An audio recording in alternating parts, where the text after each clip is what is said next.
तर तुमचं सगळ्यांचं नवीन व्हिडिओ खूप खूप स्वागत आहे. तर काल जो आपण पाहिला ग्लोबल कोकण महोत्सव त्याचाच हा दुसरा पार्ट आहे. तर आता आपण पुढे पुन्हा एकदा पहिल्यापासून सुरुवात करणार आहोत. तर आत्ताचा जो व्हिडिओ आपण बघणार आहोत त्यामध्ये काही ऐतिहासिक गोष्टी आपण पाहणार आहोत. तर तो व्हिडिओ कालच्यासारखाच नसेल. चला तर मग आता पुढे जाऊया. मी व्हिडिओला सुरुवात करूया.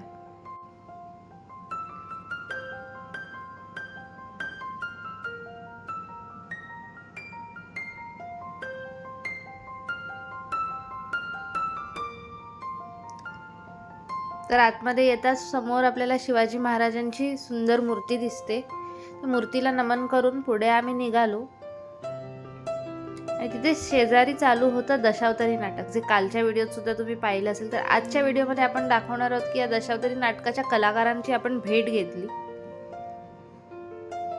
तर खूप सुंदर पद्धतीने त्यांनी त्यांचा प्रयोग मांडला होता. ते पाहून अगदीच त्याच्यात रमून गेल्यासारखं झालं होतं. तर थोडं त्याच्या पुढे आल्यावरती मराठा साम्राज्याचा हा नकाशा उभारला होता. त्यामध्ये जे भगव्या रंगात दाखवलं गेलं होतं ते आपलं मराठा साम्राज्य होतं आणि त्याच्याच पुढे होती मराठा साम्राज्याची स्थापना कशी झाली त्याविषयीची माहिती. तर इथे आता स्वराज्यापासून ते साम्राज्यापर्यंतचा प्रवास कसा होता त्याच्याविषयी थोडी माहिती होती, ती आपण पुढे घेणार आहोत. त्याच्या आधी आपण पाहणार आहोत शिवरायांच्या काळातली शस्त्र. तर ही होती मराठा तलवार. त्याविषयीची माहिती सुद्धा इथे लिहिलेली आहे, ती तुम्ही नक्कीच वाचू शकता. त्याच्याच बाजूला होतं एक शिवरायांचं दुर्मिळ चित्र.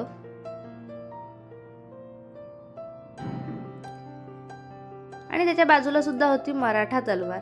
ती ही तलवार पाहिली आणि त्याच्यानंतर आपण हळूहळू पुढे जायला सुरुवात केली. पुढे इतरही शस्त्र होती, ती सुद्धा आपण पाहणार आहोत. त्यातल्या काही शस्त्रांची मला नावं माहीत नाहीये, तर तुम्ही नक्कीच कमेंट करून सांगा. त्यानंतर हे होतं कुऱ्हाड. तर त्या कुऱ्हाडाला परशू किंवा फरशी असं सुद्धा म्हटलं जातं.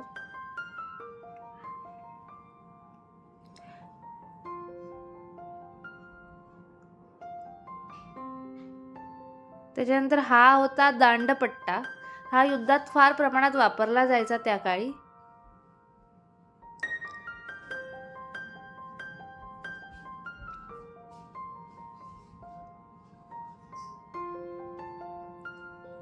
तर ही होती धोप नावाची तलवार.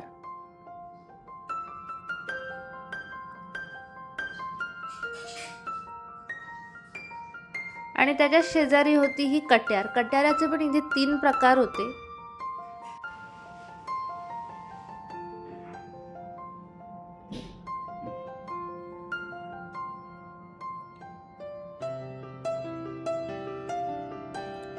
तसेच हे इथे भाल्याचे टोक होते. त्याला बल्लम असेही म्हटले जायचे तेव्हाच्या काळात.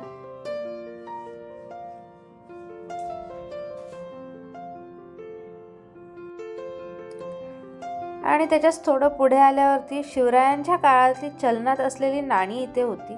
तर ती सुद्धा आपण एक एक पाहूयात. तर ही शिवराई आहे.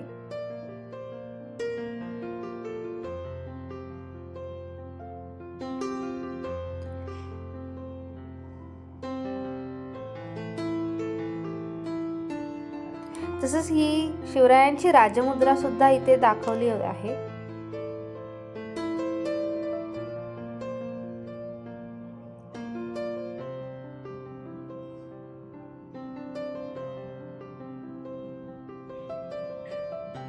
तसंच या नाण्यांविषयी इथे माहिती सुद्धा दिलेली आहे, ती सुद्धा आपण वाचू शकतो. तसंच पेशवे काळातली नाणी सुद्धा इथे दाखवली गेली आहेत.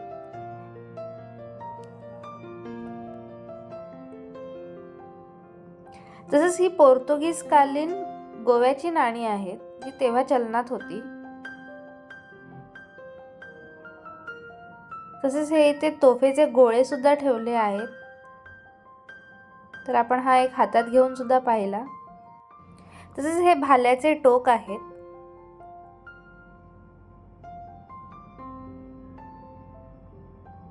आणि तसेच त्याच्या शेजारी हे आहेत अफगाणी सुरे.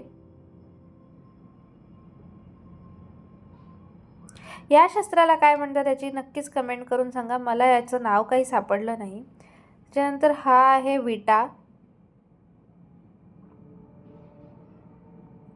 तसेच हे बिचवे आहेत.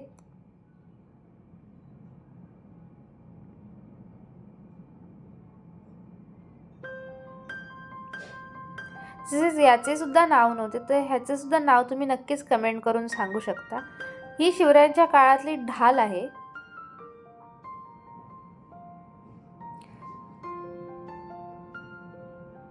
तसेच ह्याला गुर्ज असे म्हणतात.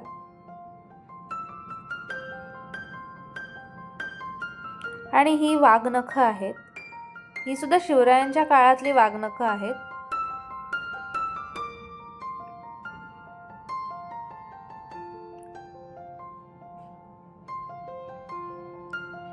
तर ही विजयनगरी कट्यार आहे.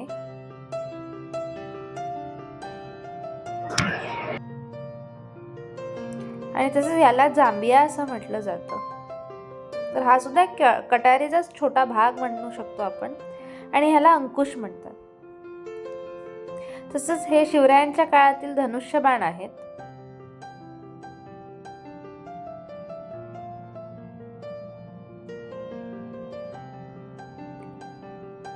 आणि या तलवारीच्या मुठी आहेत.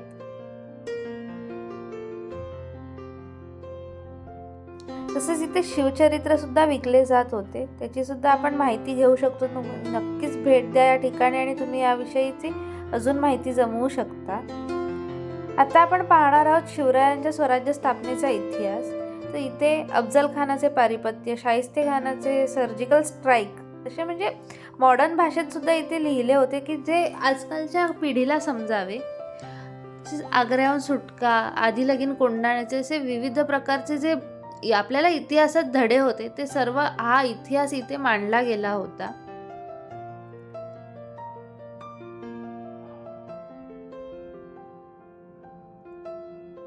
तर शिवरायांच्या नंतर त्यांच्या पुढच्या पिढीने काय काय शौर्य गाजवले हे सुद्धा यामध्ये लिहिले गेले आहे. त्याच्यानंतर पेशव्यांचा इतिहास, त्याच्यानंतर पुढे शिंद्यांचा इतिहास सुद्धा इथे दाखवण्यात आलेला आहे. पानिपताविषयी इथे लिहिलं गेलं आहे.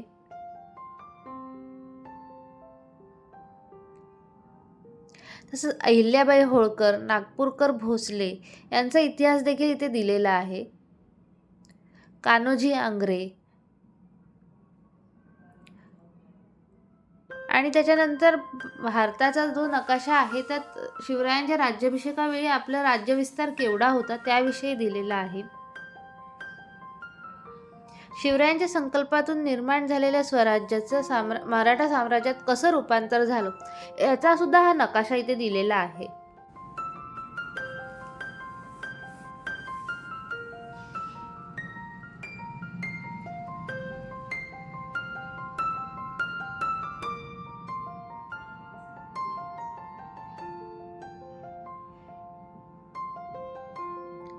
शिवरायांचे शिवसंस्कार सुद्धा इथे लिहून ठेवलेले आहेत, ते सुद्धा आपण वाचू शकतो नक्कीच.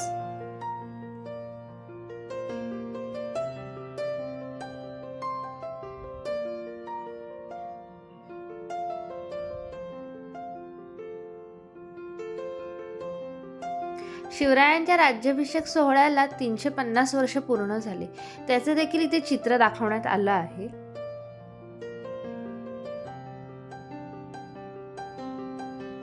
त्यानंतर इथे कोकण संस्कृतीतर्फे मानाने सन्मानित केलेल्या सर्व दिग्गजांची नावे तसेच त्यांचे कार्य इथे लिहून ठेवण्यात आले आहेत.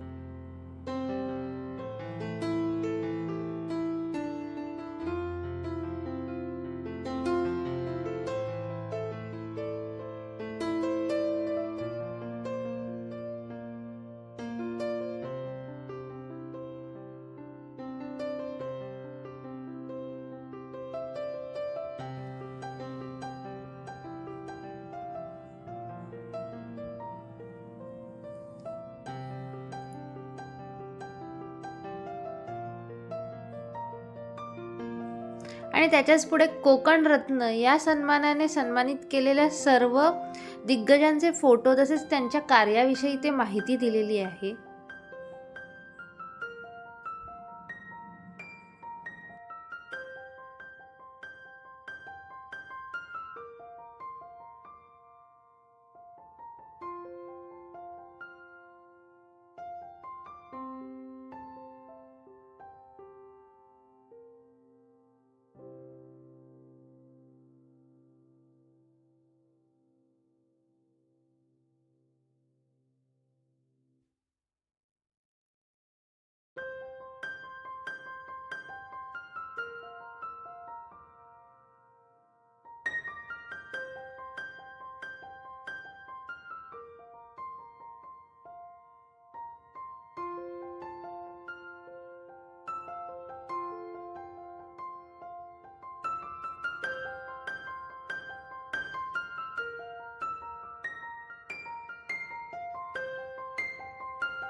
तर आता इथे आहे ना पेंटचे जे गणपतीचे मूर्तिकार आहेत तर त्यांनी मूर्त्या कशा सजवायच्या किंवा कशा तयार करायच्या त्याच्याविषयी माहिती दिली आहे.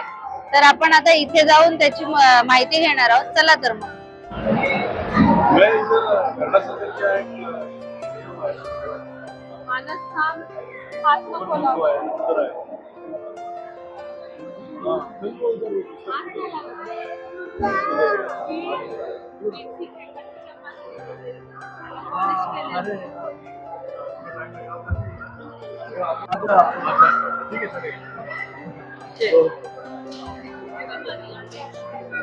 हेच क्रॉप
तर इथे आता पर्यटनाविषयीची माहितीपूरक चित्र आहेत.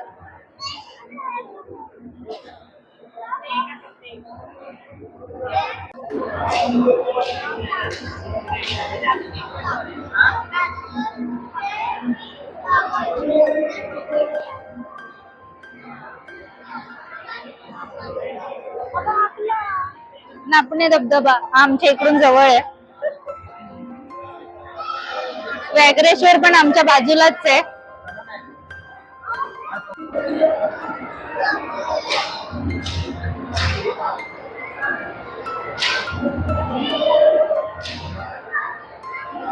तर इथे किल्ल्यांविषयी माहिती दिलेली आहे. तर इथे ग्रामीण पर्यटनाविषयी माहिती दिलेली आहे.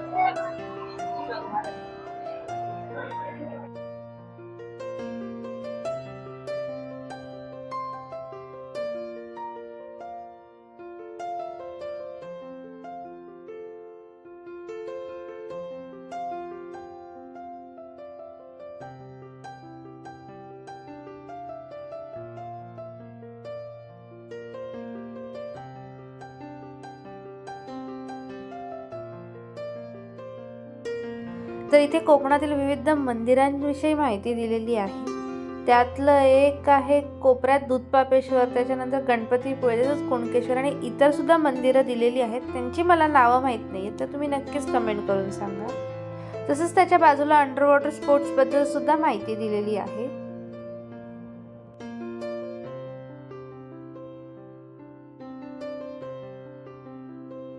आणि इथे बॅकवॉटर टुरिझम बद्दल सुद्धा माहिती देण्यात आली होती.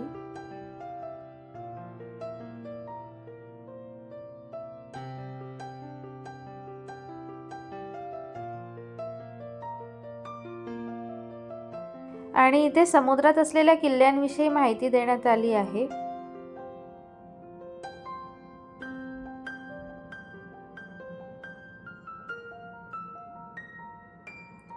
विजयदुर्ग किल्ला हा आमच्या घरापासून अगदी जवळ आहे. अगदी 2 तासाच्या अंतरावरती हा किल्ला आहे.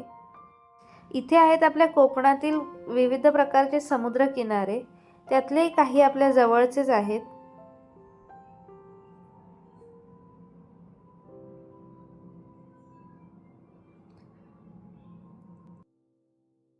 इथे मच्छीमारीविषयीची माहिती देण्यात आली आहे.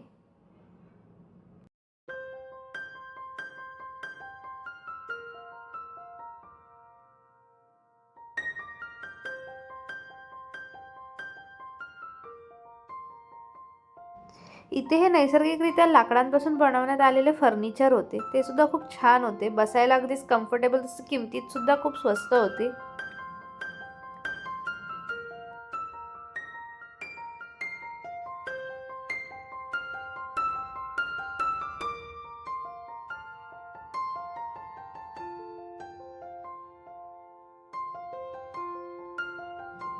तर हे त्यांचे व्हिजिटिंग कार्ड आहे ज्याच्यावरती आपल्याला इतर माहिती मिळू शकते.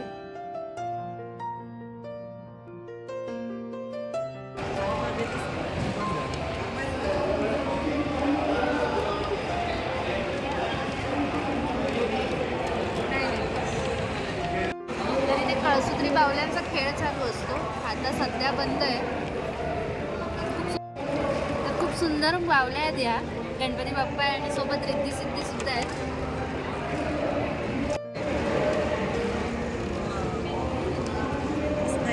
खायचे मासे मासे अशी काहीतरी तुटका तुटका वाटतात ना खरं मासे घेऊन ये जा ना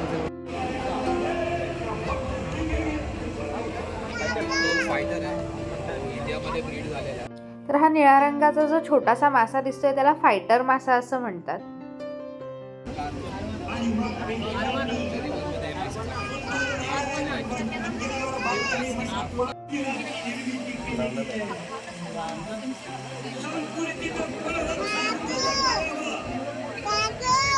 ते पण तिथे नावं लिहिली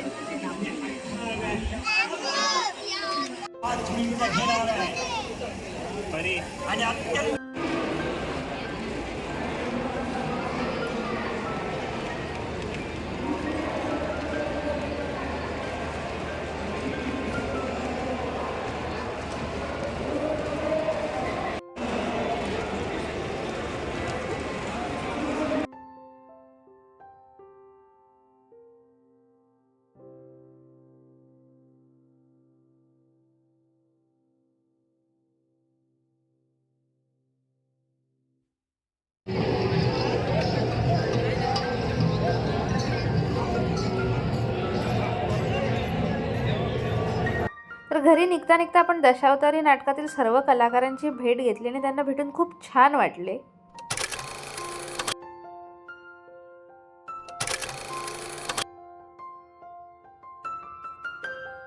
तर असा होता आपला ग्लोबल कोकण महोत्सव. तर मला तर आतमध्ये फिरून खूप मजा वाटली. तर तुम्हाला हा व्हिडिओ कसा वाटला नक्कीच सांगा आणि व्हिडिओ आवडला असेल तर नक्कीच लाईक करा, शेअर करा आणि सबस्क्राईब करायला विसरू नका. धन्यवाद.